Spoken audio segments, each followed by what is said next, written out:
Another game week gone where the Egyptians crown at the very top reign supreme, and the flavour of a certain Norwegian has gone all but dour. Welcome to yet again to another edition of the FPL Addicts podcast. Game week 13, early deadline. We've just finished one. We're about to entourage ourselves into another.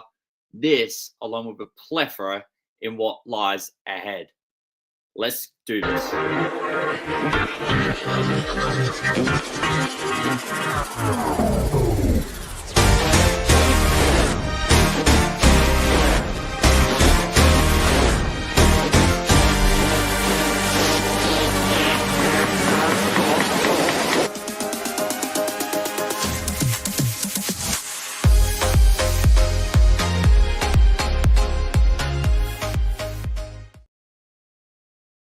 Ladies and gentlemen, boys and girls, wherever you may be tuning in around the planet, good evening, good morning, good afternoon, wherever you may be. It's another fantastic edition. Thursday night, we're doing it here live from the UK, but this time tomorrow, we'll be already well into Game Week 13, which does commence at the Amex Stadium. But usually with these short turnarounds, we've still got so much to discuss, especially with certain assets who've just gone as the cream of the crop these days, especially one from Wolverhampton territory. Now, it is myself at the moment. We've got Reidy, who has promised to have come down, but he's just in the backstage smacking down a few muesli bars. Who knows? That carb loading from dinner certainly wasn't enough. And yes, 8:30 p.m. Hopefully we get some Australian audience involved, but we shall see. We've had some comments as well that have come in probably from 1:30 this afternoon. Don't tell me that there's been a ridiculously long waiting line, because there's a lot of things in life that do have long waiting lines too, especially if you line up on Ticketek for Oasis tickets not long ago. Gary, Addicts, and ditching Haaland, adding Palmer and Pedro. Good luck to you all. As always, thank you for tuning in, Gary. And I do understand too, there are a handful of Europa League games going on. So if you've got that on the telly and then maybe this on the laptop, just on your nice coffee table, having your nighttime drink, we'll make do with that too. I bet Reidy is taking at least a -8. We shall see. And in fairness, I don't have any scoop for you because I don't even know what he's doing. I don't even know what I'm doing.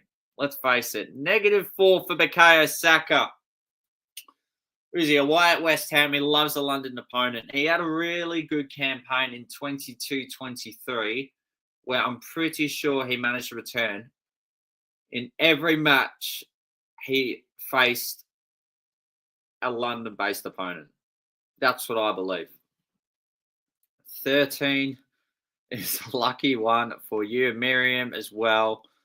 Good evening to you two for tuning in, and thank you, as always, for your support. Without further ado, usual cliche saying each week, let's go straight into the sides, and we'll just start off with the Addicts Podcast League because someone, I believe, had a fantastic week, and it doesn't go lightly when it comes to saying that. We bring this up. Now, I may be fourth, but it's a whopping 75 points. The highest, I think, of all the competitors in the podcast league. It's divided into 3 sections. You've got the bottom. Sorry, Rev and Jack. You've got the middle, Ollie Walker-Peel coming back to life after a calamitous last season campaign. You got the top 2. They're looking pretty strong, Reidy and Elliott. Now, let Reidy have his word when he gets back. But for me personally, probably one of the best performing game weeks so far this campaign. 75 points, 563k game week overall. Did miss out on some points, but Flecken was a beauty with 9. Not much in defence. But the big game changer was bringing in Mohamed Salah and having the armband on him. Scoring 2 goals in which, in fairness, there was a dinker and a penalty, and that got Liverpool over the line. Saka with a massive 13 points. And Saka's home form this season has been second to none. He's got one of the best track records, probably along with Brentford's Bryan Mbeumo in that aspect. Wood, Evan Nielsen, not much occurring. Mikolenko, another shutout on the bench, but I want to talk about this guy. Matheus Cunha, 4-1 away at Fulham. A side who have looked decent since the start. They've gone on to secure back-to-back wins, and it really was who let the Wolves out type of day.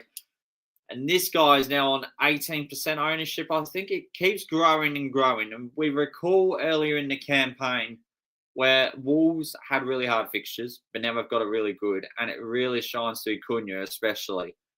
It's a polar opposite for Brentford, however. They've had a great run in terms of fixtures from the start, but now they're about to endure it in a horrid run, which we will get to as a discussion point in due course. But 75 points over here.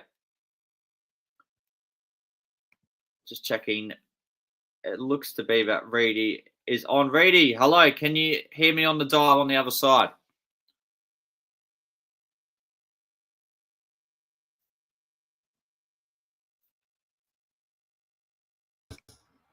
Is it on? Can you hear me on the dial on the other side? What does that mean? Oh, it's just, in other words, can you hear me? Aussie lingo. Yes, yeah. I can hear you, mate. I can hear you. All good. How are we, bud? You all right? Good. How are you doing? Doing well, mate. Doing well. I see you started without me, but that's more my fault than your fault, to be honest. Busy life and all that business. But yeah, where are we up to so far, buddy? Yeah, tell you what, you've come at the perfect time, if anything, because we are about to review your side from last week. The floor's yours. Well, what can I say? 57. I've taken a -4, obviously, which, yet again, can't help myself. I've got a bit of I've got the bug for it now, which is bad. You know what I mean? I was doing pretty well. I mean, obviously the other week I smashed it when I took a -8, but it's not going to happen like that every week. So 57 points, Cunha, masterclass. He was unbelievable. Some outrageous goals from him. I mean, other than Mo in midfield on the captain, not much else going on there. But Salah delivered where he needed to.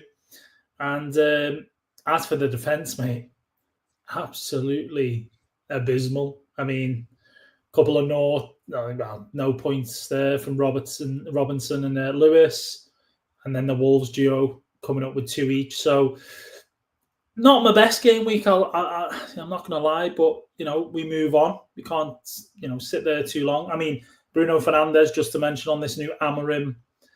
I know Mikey's not here, but Amorim sort of philosophy and ball, and Bruno's sitting back in the trenches again, trying to be the playmaker, get everything going. And it's, probably time to ship him on soon enough. But that's enough for me, mate. How did you go for Game Week 12?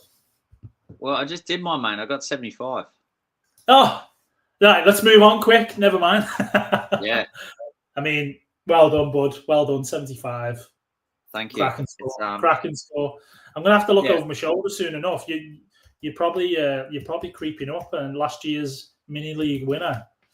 You've got this CV to back it up, so I best be careful taking these hits. And I think Chaza's Wi-Fi's kicking off. Are you back? You back in the room, mate? I think it might be. Look, I just got to. Did I ever leave? It froze for a minute, and I thought, oh, here we go. Chaz has gone, but you're back now, mate. I can hear you. So no, it's fair. And I do apologise to people in case the internet cuts out. I am in Wolverhampton, so in other words, Noni Madueke was right. This place is a shithole. Oh, you can't be saying that. Come on, man. Sorry. Noni Madueke was right. Oh, right. So where are we at next? We've got to go through a couple of mini leagues, but I want to get your take too in terms of how amazing Mo Salah has been this season and exactly what has happened to Erling Haaland. And you could say Manchester City too, having been decimated by Tottenham 4-0. I mean, what a downfall this is. I mean, it's almost unheard of for Manchester City, and they've gone seasons, winning leagues, winning the Premier League, treble, at least doubles in seasons, smashing everyone. And they've lost, is it 5 on the bounce now? Is it 5 games? I mean, in all competitions, it is baffling, really is. And I know, the big talking point is obviously Rodri, the missing Rodri, and KDB's obviously not starting games. Haaland's, all the numbers are there for Haaland, but he just can't hit the target and get, put the ball in the back of the net. So massive downfall. Listen, I'm enjoying it as a Liverpool fan. And I'm enjoying, obviously, how good we are. Beat Madrid last night 2-0, just saying. But yeah, City's just, it really can't explain. And then amongst all this, Pep's signed a new contract. So, what's your thoughts on it, Chaza? How do you feel that there's a bit more going on than meets the eye than just the football? Or do you think it's just that they're just in a rut that they'll probably get out of? I'm not sure if they may win it again, but I'll certainly see them getting out of it because they're such a strong and resilient, capable enough side.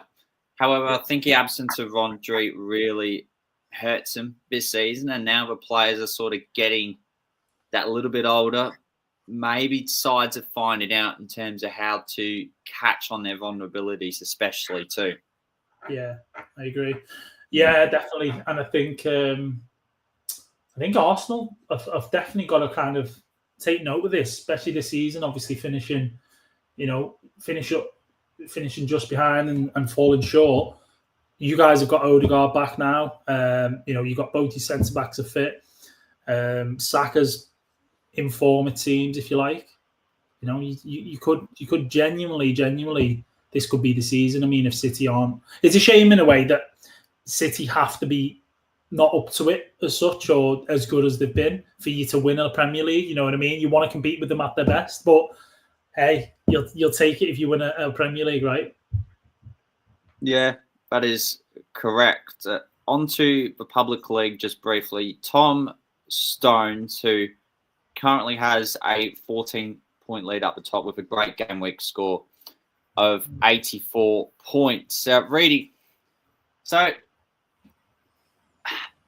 budget forwards, because they seem to be the discussion point right now, especially with Haaland not really living up to expectation. Has there been a particular player that has taken you by surprise?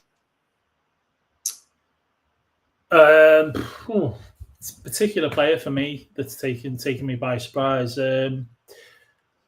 It's hard. It is really hard, because there's been a few, in all fairness. I mean, first name that pops, that springs to mind is probably Matheus Cunha.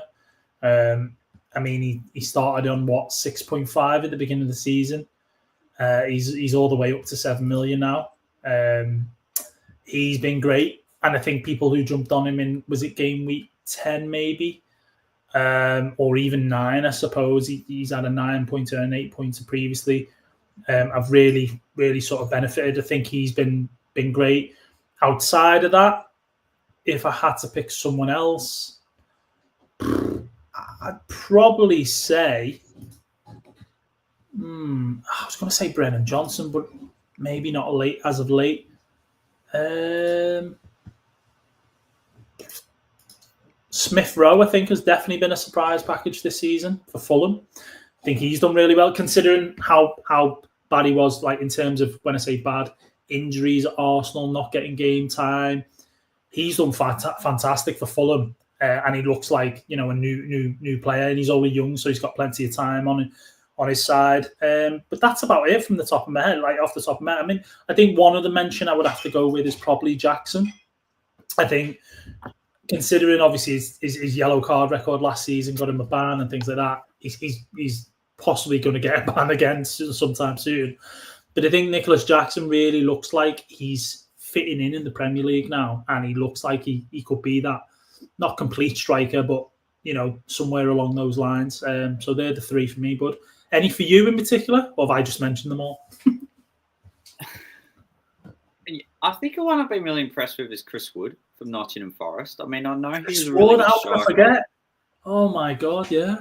But he's just been so clinical with his chances this season, and I think that really helps why Forest have gone quite well to start the season. Yeah, and I think we're talking about a player who was 6 million in FPL as well. And he had a brilliant start, I think, out of the first 5 game weeks. He's returned in 3 out of those 5. He's then carried on returning, double-digit haul against Leicester. 6 million. I mean, you can't ask for more. I mean, he's the fourth highest scoring forward in FPL. So yeah, what a shout! How can I forget? I mean, your favourite guy, the Kiwi of all the people. Yeah, the Kiwi international, the Kiwi Lewandowski, one would say. Women's League now, I will admit, because one of the Australian community members and a very popular content creator, she's only extended her gap up to the top by 43 points this early into the season in Mirror. I mean, what? And I don't really want to spend too much time on people and their squads when it comes to other leagues, but this one is pretty damn good. That's just outside the top 3K. That's pretty impressive, mate. Unbelievable. I mean, João Pedro's, you got your Arsenal defender Flecken this week with a 9-pointer. Just when the points were snatched out of owners' grasps the other week when he was due to keep it clean against Fulham, and then he conceded those 2 late goals. So he's come good, obviously, this game week. But yeah, doing really well this season. She's flying. Yeah, it's quite astonishing. And what is also astonishing to Greg, because I haven't actually said what I've had to along with the audience since your previous appearance. Congratulations on becoming a new homeowner. Yeah, and having another baby as well. You know what I mean? So 3rd kid along the way. No, I'm just kidding, mate. No, I'm only kidding. Jesus Christ, 2's enough. But yeah, cheers, mate. Settling in. This is the kind of the new new office, if you like, new space. I'm not having to pinch me my daughter's ring light every now and then. You know what I mean? So yeah, cheers, bud. It feels good. It does feel good. Yeah, that's good. Mate, what's it like? Awesome. Speaking enough for me, I mean, what's it been like for you being over in England now? I'm just going to say to you, by the way, you need to get rid of this whole UK thing, because I know you've called it the UK for a long time, but what's it like being in England and kind of basically doing tours of football grounds? Because I think that's all you've done since you got back. I don't think you've spent any time in Somerset, right?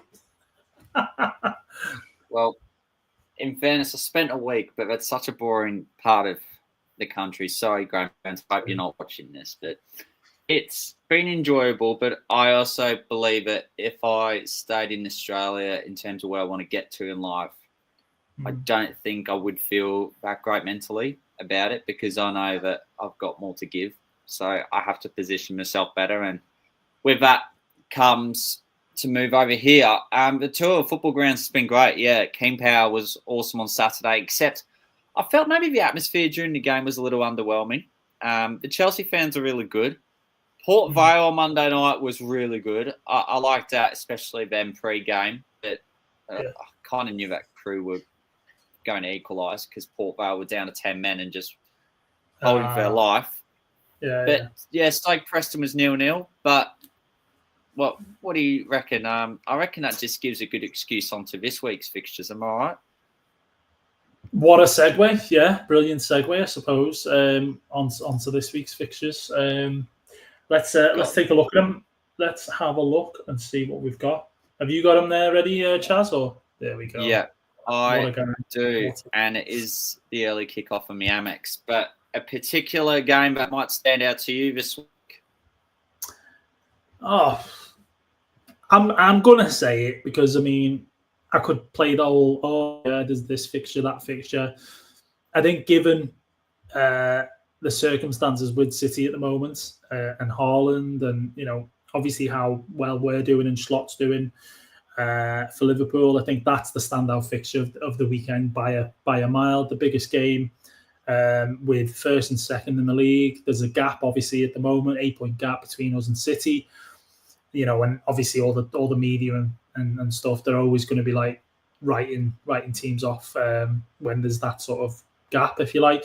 So yeah, that's the game for me. I'm looking forward to it. I can't wait for that game. I think there's no better time for us to play them. But there's that saying of if you poke a wounded beast enough, they will bite you. So listen, I think we did last night against Madrid, dominate the game, play how we've been playing, show them who's boss, and I'm hoping we can get the win. So that one for me is the standout game, Chaza. What about yourself? Stand out. Okay. My bias answer is Wolves v Bournemouth because I'm actually going to the game. No, you're not. No chance. Oh, shut Mate, shut like up. I didn't know that already. Yeah.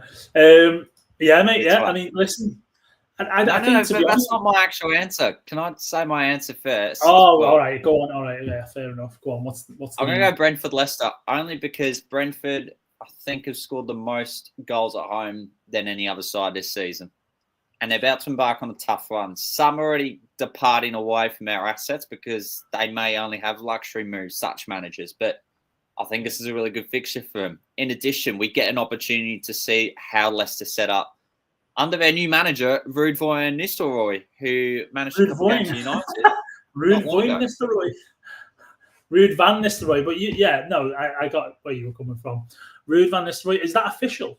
Has he been appointed officially? Well, according to Fabrizio, yes, but the old here we go sort of thing and stuff. I did see sort of yesterday or whatever that he was lining up to be they were lining up to be the next manager and stuff like that. Obviously, they know he's been an assistant coach at Man United. Then he took over. He was interim, wasn't he? But yeah, I like that. I mean, Brentford been really strong at home, and Mbeumo has been really good at home for them as well. So I still own him. Do you still own Mbeumo at the moment? I do. Yeah. I think he's going to stay for another week. I like that. In fairness, I kind of like our next 3 fixtures because I think Villa away isn't that bad for Brentford, considering Villa are actually not in a good patch themselves right now. And Newcastle at home, that's another good fixture. Yeah. I think, as you said, Brentford's fixtures aren't sort of going to be great in the next few after this game. But, I rate Thomas Frank. I think he's a great manager. I think home fixture against Leicester.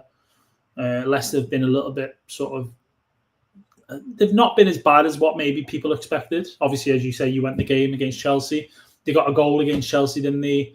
So they've not been too bad, but I expect the Brentford win for that one. Friday deadline, by the way, you forgot to mention, Chaza.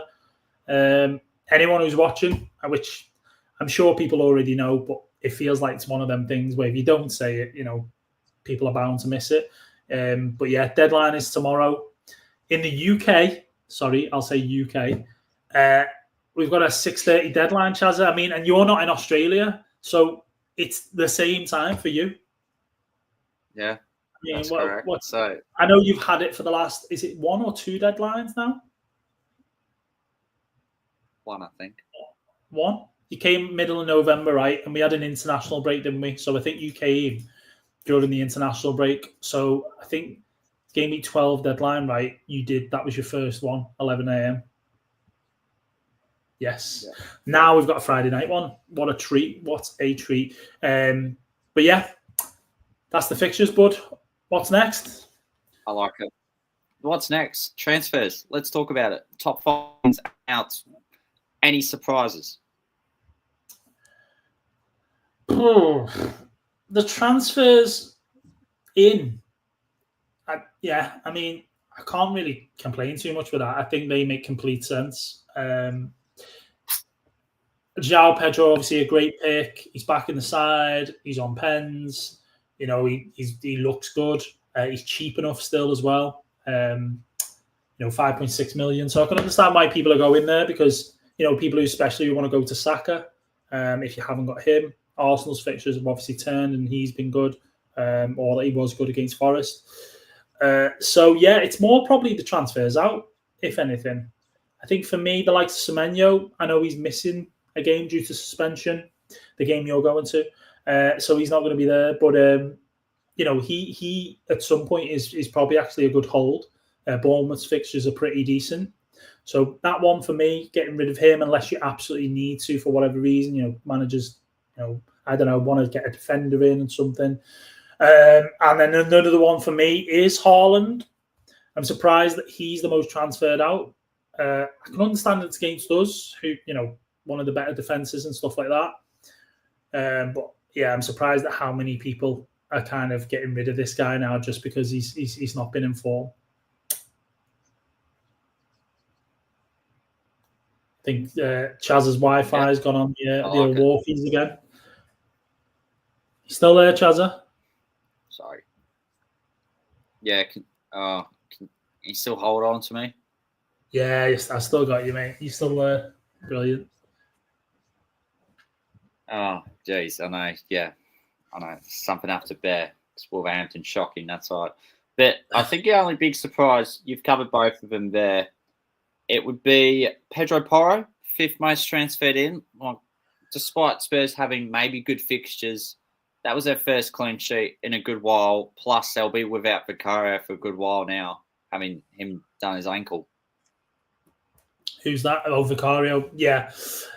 I mean, Porro. Played that game against City for a silly amount of time, apparently with that injury, which is crazy. Yeah, I mean, Porro. I think that's a good point. To be fair, I know he got his haul against City of all teams, which no one expected that result. So, maybe it's a bit knee jerky people going for him. Maybe because people have got the money, they can kind of afford him and stuff. But yeah, that's pretty much that, I guess. I mean, in terms of what we want to maybe talk about next is best forwards in the game, maybe ranking, the best forwards that are currently in the game. I know we spoke about Cunha, I mentioned Jackson, Ward before.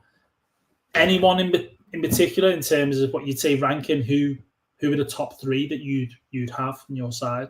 Unless you may have them already in your team, Chaza, but who are the ones where you think, you know what, you need to be having at least 2 out of these 3? Yeah. I'm going based on fixtures run over the festive period because I think that plays an important part. I'll go 1 Matheus Cunha based on his form. I'll go 2 João Pedro, and then I'll go 3 Nicholas Jackson. Love it. Absolutely love it. I mean, what about you? Would you be the same? That's what I technically wanted. I mean, I do have Wissa, so for me, it was going to be Wissa, Cunha, and actually Jackson. Now, I made a transfer in the international break last week of the international break. I brought in Palmer, I brought in Isak. I jumped the gun a bit with Isak, I'm not going to lie, and I wanted Jackson. I don't know why I didn't go for Jackson. It wasn't the whole yellow card thing. It was just, Isak looked good. And, I was thinking West Ham coming up. Obviously, Jackson, if he got a yellow, would have missed the next game that they've got against Villa anyway, but he didn't. And yeah, I just went for Isak, man. And I wish I'd have gone for Jackson. I wish I'd have just stuck with my guns and gone for Jackson. So I would have had Jackson, Cunha, Wissa, maybe got João Pedro at some point. But that effectively means I've got to use an extra transfer if I want to get Jackson now. So, yeah, I'd agree, mate. I think that you've hit the nail on the head. I think that front 3 you've mentioned is probably the one that most people want at the minute. Yeah. It's a good discussion at the moment, the forwards, because that's where the value lies, and it's a matter of trying to capitalise on it so you can spend more in the middle. Speaking of in the middle, because we talked about Semenyo being one of them now that he's banned, how much do we take into account bringing in players who are on a suspension tightrope? I don't think he should be phased necessarily. I mean, the Semenyo one is probably the best to talk about. He's picked up suspension now. I have him in my team. Obviously, Jackson is on 4 yellows, so that's another thing to be wary of. Do you buy him? He gets a yellow against Villa, and then he misses the Southampton game, which is a nice game to own him. But is that a tactical thing that could happen? Does he pick up a yellow? Not saying on purpose, but you know what it's like with teams and things like that, what they do. Then after that, obviously he will return for the more important fixture, I would say, of Spurs. The weekend Chelsea against Spurs. So, if he picks up the yellow in Southampton, he misses the Spurs game, etc. So, other than those two that kind of, for me anyway, spring to mind, who else are we talking in terms of close to a suspension at the minute? That you would maybe, that would put you off buying them as such? Well, the only reason why I was put off by Jackson last week is because there was a few managers, including myself, who had up to 6 flags. And then if you had a probability of some players not getting up their games, plus Jackson then getting suspended, it would have been a sort of conundrum where it could have easily been avoided. But he got 12 points, so he was a big winner out of that. I think, so on 4 yellow cards, I'm talking about relevant players. Well, it's kind of Jackson. Do you know what I've noticed as well, Chaza? Canate is one. There's also actually a lot of Bournemouth players on Bournemouth players as well who are on yellows. Hang on. No, I've actually got some. Sorry, 8 Norries on 4 yellows. Van de Ven for whoever's decided to own that guy. Harwood Bellis, but I think it's 8 Norrie. You go Jackson and Semenyo. It seems this year that there's less actual fantasy relevant players getting affected as it stands. Yeah, I mean Cole Palmer's on 3. So yeah, he picks up another 2 and he misses a game. He's a bit closer than what maybe people expected. That's a huge one. The likes of Rodgers for Villa, he's also on 3. Aitonori is huge because obviously ownership-wise, a lot more people own him. And I'd probably say another one is possibly Diblin. And I know people bought him probably as their bench player and so on, cheap and all the rest of it. But you're finding with flags and other things like that some people may even need to sort of to play him. So yeah, I mean not too many from an FPL perspective as you say, but there are a few on there where they're on the edge. If they get one more yellow, then it's like one more and they're suspended. So we'll have to keep a close eye on that, especially if you own Cole Palmer over this fixture period. Yeah, no, that's a great take. Another one being Brentford asset. So my question is, especially for Bryan Mbeumo or those, not really Yoran Visser because he got injured and that was a good scapegoat in terms of getting rid of him. But those who've had Mbeumo since the start, getting him at 7 million, and now he's embarking on a tough fixture run. Is it wise for now to sell him on, and you just believe that's probably the more rightful thing to do, or to hold on to him because there's potentially managers a skeptic on losing team value? I mean, he's gone up. He's gone up in Mbeumo, hasn't he? I mean, depending when you purchased him, but he's currently 7.9. A lot. Yeah, I mean, he's gone up a lot. But I think that the thing with Mbeumo is he's easily sort of transferable because you've got players like Matoma who are cheaper, $1 million and more, or more than $1 million cheaper. Brighton have obviously got great fixtures coming up, so there's that temptation there as well. And I think although he's got penalties and things like that, their fixture run does get very sort of tricky. I want to say, Villa, Newcastle, Chelsea, they've got Brighton, Arsenal, City, Liverpool. It's going to be a tough fixture run, especially Brentford this season conceding goals. In those sort of games, they're going to be trying to focus on not conceding more than they are scoring. So I think he is a sell. And I think that if you're going to sell him, I think after this Leicester game definitely is the right time because you don't want to really, he will drop in price because people will start selling him. So, make the most of it while you can, I guess. Yeah. And what about tripling up on Arsenal? Because it seems there were potentially managers who just wanted to avoid him completely on the barren run they had or just stick to one.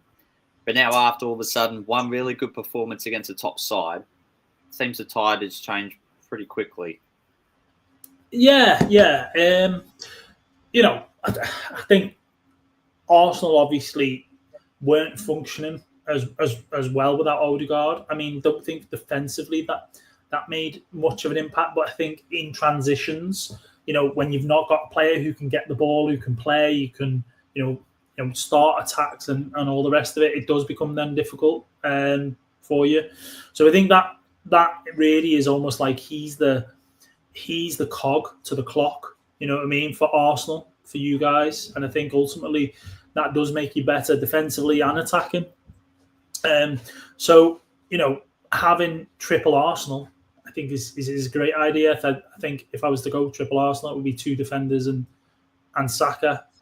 I don't think that would be the worst thing in the world. I mean, do you want to have Havertz and Saka? I don't know. I mean, I owned Havertz a little bit earlier in the season. He's a 90 minutes guy, and don't get me wrong, he's a great player, but I just think he lacks in a little bit in terms of finishing and returning points. And given what we discussed before, Chaza, about the top 3 forwards you want in the game, I don't think there's any room for Havertz, unfortunately. So I would be leaning towards, probably Saka and 2 Arsenal defence. What's your thoughts on it? I mean, do you think the same, or are you thinking a bit different? I still think 2 players in general, because our defence hasn't been great in recent times. I agree with the Havertz point, because there's just so many other forwards who are currently outperforming him in a more supreme extent right now. Havertz did have a good start to the season, but he just has dropped off. Not drastically, but it's certainly evident enough. So I think Saka and a defender. Yeah. I mean, I wouldn't be against that either. I think, sometimes tripling up on teams can be a bit of a trap as such, but I can understand where people are going there with the fixture run that you've got coming up. But yeah, 2 is also fine. 2 is also fine. Correct. And in terms of topic points, that kind of was about it. Was there anything you wanted to discuss before we preview our Gameweek 13 sides?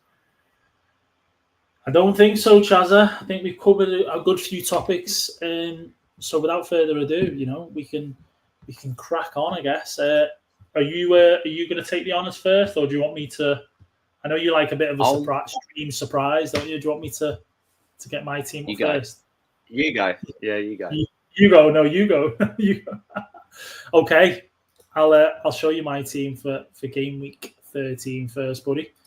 Yeah, cool. Reidy, how are you feeling just as you're loading it up in terms of how your start to the season has gone and the momentum so far? I like asking you this once every month. I don't know.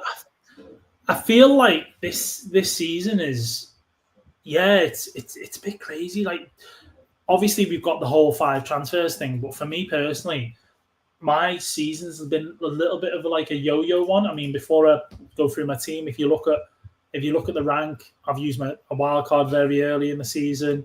If you look at in terms of how I started, I got a green. I was on 154k. I was smashing it that game week. I had a great game week and all that sort of stuff. 100 points, and then 2 red arrows. I think it was at the point when I used my wild card. Actually, I took Haaland out and I didn't buy Salah. I didn't have any of those guys, and that they were still doing well. So it didn't look great. I'm not going to lie. I got 2 reds, and then I climbed back up again, 3 greens, and then I went 3 reds again. So this is what I mean by a kind of yo-yo season. I managed to get a green in Game Week 11, and then I've had a small red in Game Week 12. So plenty more to come. I'm enjoying it. Don't get me wrong. I'm really enjoying it, and I'm just hoping I can crack into that 100k come Christmas, and then the second part of the season or after New Year, you can kind of attack it a bit more. But yeah, it's going good, mate. I'll ask you the same question, when you bring your team up, and you can tell me. But for now, this is the team for Game Week 13 for me. It's wild, but I'm all for it. And there's 2 things. Sorry. Yeah, I've got a couple of problems. Go on, Chaza. Go on. And Matoma captain. That's for now. That's not guarantee, confirm, whatever you want to call it. I just put it on there just to see what it looked like. It looks nice. Friday night game under the lights against Southampton. Brighton are in form. I thought, why not? But for now, it's just there for now. It could quite easily change. Anything else that you've noticed that you want to pick up on, maybe? Yeah, so Isak on the bench. Yeah, penalty taker on the bench. What's all that about?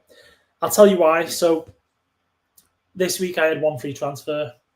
Actually, talk us through your entire team. Sorry, I did butt in. No, it's fine. Listen, I needed to make one transfer. Now, when I say I needed to, as I said to you, I've got this bug lately. And the one thing was Trent. I had Trent, City coming up, injury possibly. Now, I know he was on the bench last night against Madrid, so that tells you that he's probably close to coming back. And I made the move for Gabriel, and then obviously Gabriel sort of felt the discomfort in the Champions League game. I made that move, but in the same night, I decided to take Semenyo out for Mitoma, hence giving me what we like to call a benching headache. So I've ended up in this situation with a -4, benching headache. Chaza, what would you do in my situation? Well, what I like about yours is that you've seen it as a really good opportunity before their tough run starts and going double Brentford attack. And the stats really show your decision making there too, because they've scored the most of any side at home. So I like the Mbeumo and Vista double up. And for the others, I mean, I don't really know who you'd take out. You certainly wouldn't take out Cunha. Fernandez at home to Everton has a really good record. So it's just more of a matter of fact of Kara Mitoma, but it's at home to Southampton. So I actually think you've got it correct, surprisingly. Oh, okay. I wasn't expecting that. I mean, the odd one out. I say the odd one out. Obviously, I've brought Mitoma in, and he's not on penalties. We know it's João Pedro as such. And, that would have been I should not have made that move. I should have basically left Semenyo in the team, which I could have. I've got carried away and thought, right, take Semenyo out. Matoma's looking hot, spicy, get him in. Friday night game, I thought, I don't want to miss out on that action. And that's why I've ended up with a bench headache. But realistically, logically thinking, I should have left Semenyo, benched him, and played Isak. I mean, the bench, by the way, would have been abysmal because you would have had Semenyo suspended, Lewis, who's playing Liverpool, and a Greaves, who's injured. So I pretty much had no bench, right? And now you've got a bench. I've got a bench in terms of one player, and obviously Lewis either will start or get minutes. But yeah, that's where I've ended up. And I mean, benching Isak doesn't look great, doesn't feel great. You could say I could swap him for Wissa maybe. At some point, I might do that before deadline, but for now, this is the team I'm rolling with. On to you, anyway. More importantly, what have you got cooking in the background? Because I can feel something. What have I got cooking? Well, if I'm being honest, my dinner tonight was cooking chicken in the pan, and tomato, cheese, ketchup, and lettuce, and that's kind of, I'm going to correlate that to my transfer plans. Really, not much cooking at all. So I'm going with the intention to roll with a transfer. Overall, I like everyone's fixtures this week, and I had a good week last week. So, based on what 4 transfers I did, I'm going to stick to the faith in terms of why I got those players in the first place. Oh, okay. No moves. That's it. No, there could be one on before the midweek games, which, either Monday or Tuesday. But for now, I think we're looking pretty good. So how many transfers currently? You've just got one? Just got one and 3.2 in the bank. Oh, 3.2 in the bank. He's got Saka, he's got Salah, he's got Palmer, he's got a big Verge. The forward line's looking a little bit... Well, it's not too bad. Evan Nielsen's actually done decent. Chris Wood at home to Ipswich. Yeah. And defence, as I say, it's you've got Aït-Nouri, which is fine, same as me. Flecken, home fixture to Leicester. It's a decent team, man. And you know, how are you feeling on captain? Because for me, I know I had it on Matoma, but obviously, as I said, that could change. You've got it on Salah at the moment. Is that something that you're sticking by, or? I think I'm going to stick with it. If it was at Etihad, it might be a different matter, but like Saka's away form isn't amazing this season. Cole Palmer's blanked in his last 3. I know I'm going to the game, but I'm not sure how brave I am going to captain Matheus Cunha, because I think Bournemouth are actually a half-decent side at times. Chris Wood at home to Ipswich, maybe, but in fairness, I'm an owner of 3 expensive players, and I just think it would be silly not to captain one of them. So yeah. I like Salah at home to Man City. Yeah, I'm leaning towards that. I'm leaning towards Salah. I am tempted. I mean, if I had Saka, me personally, I would captain Saka. I just think that Arsenal are going to go on a bit of a run now. Obviously, they're going to West Ham, and it's West Ham have come off the back of a really good game and a good win against Newcastle away, so they're going to have a lot of confidence from that. I think over the years, possibly, or maybe over the last recent seasons, like West Ham have kind of been your bogey team. So the season when you were 2-0 up, I think it happened against us actually as well, when you were competing with City for the league.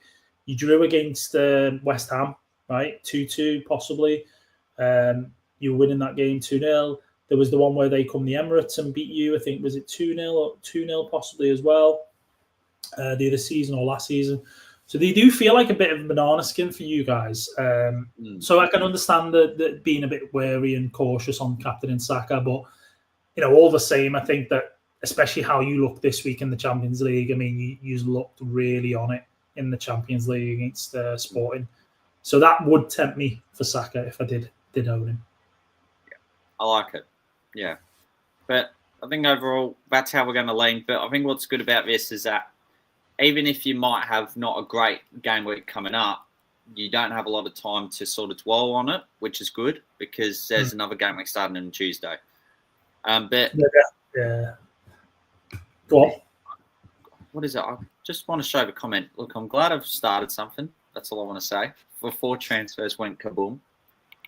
Can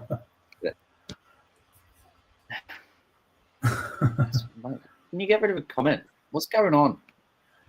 I think you're having a bit of a nightmare. Getting rid. This is what happens, mate, when you've got 50p a minute Wi-Fi or whatever it is. I knew you were going to say that. Rev loves the 50p quite. Yeah. But I think the captain thing feels like it's a Salah week, maybe, especially with how bad City have been, and we're at home we're at Anfield and so on. So we'll see how it goes. But yeah. Anything captains wise from yourself, captain's corner? Well, we've got actually a plethora of players we want to mention. I'll do this quick because let's face it, I'm chucking 50p for every minute of internet I'm using. Joke or not, I don't know, but the joke could be on you. Certainly, the guy who has not been a joke at all this season is Mo Salah. He's 36 points clear of any other player in the game. He's had 8 double-digit hauls so far. City have also conceded a league high 21 big chances in the last 4 game weeks. Speaking of City, Erling Haaland, despite him being on a dry run in the league on a domestic front, from a European perspective, his goal during midweek has taken his tally to 7 goals and an assist in his last 5 outings for both club and country. Bukayo Saka has produced a goal and an assist in each of his last 2 appearances, with a respectable record as well against the Hammers. Bryan Mbeumo has averaged 10.5 points per home appearance. And in his 6 home outings, it's been 7 goals and an assist. Cole Palmer has amassed 43 points from his last 4 home league appearances with 5 goals and assist and 1 blank. Speaking of 43 points in the last 4 game weeks, it's also the same for Wolves' very own Matheus Cunha. 4 goals, 3 assists, and he's the most transferred in player as seen just before with 680,000 new owners, is either one to break the transfer curse come Saturday.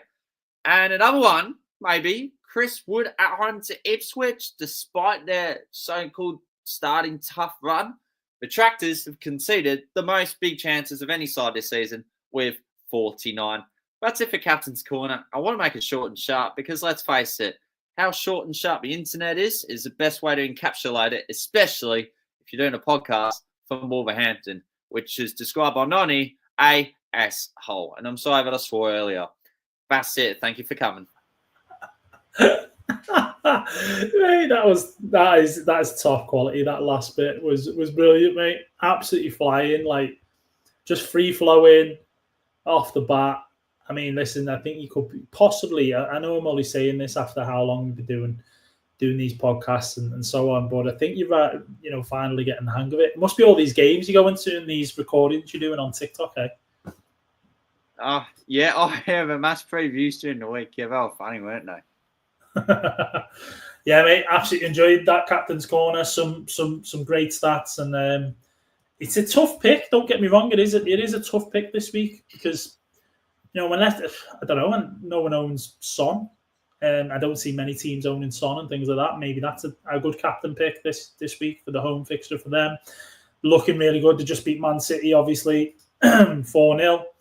So you never know, but great picks, mate. Great picks as always. Yeah. That's right. Before we bow out, next episode, this is going to be interesting because it's going to be a very short turnaround. Because Tuesday night we're back. Because I think Palace are going away to Ipswich and Leicester are home to West Ham. I'll be back maybe on Monday evening. I'll be away at Wembley, so not away. I'll be on the podcast, but just another away trip. Oh, okay. Where are we at this for game week 14? Well, for game week 14, like I'll be here, don't worry, but I'll be near Wembley. Near Wembley, okay. That's very vague, but okay, we'll go with that for now. I'm okay. So if you get off at Wembley Central Station, you just turn right. I'll be around there. All right, I'll book the train now. I'll Mate, it's expensive. You stay in your new house. Don't be silly. Yeah, there we go. Gary's got it. Put 50p on the Wi-Fi for Tuesday, Chaz. That sounds like a good idea. Yeah, I think. Actually, you might need more than 50p. I think you might need a few £2 coins for that. Yeah. Speaking of £2 coins, I'm copying £1 in by the Wi-Fi. I'm going to leave it as that. Catch you guys on the other side. Have fun this weekend. Reidy, thank you for joining too from your new house. Yeah, cheers, brother.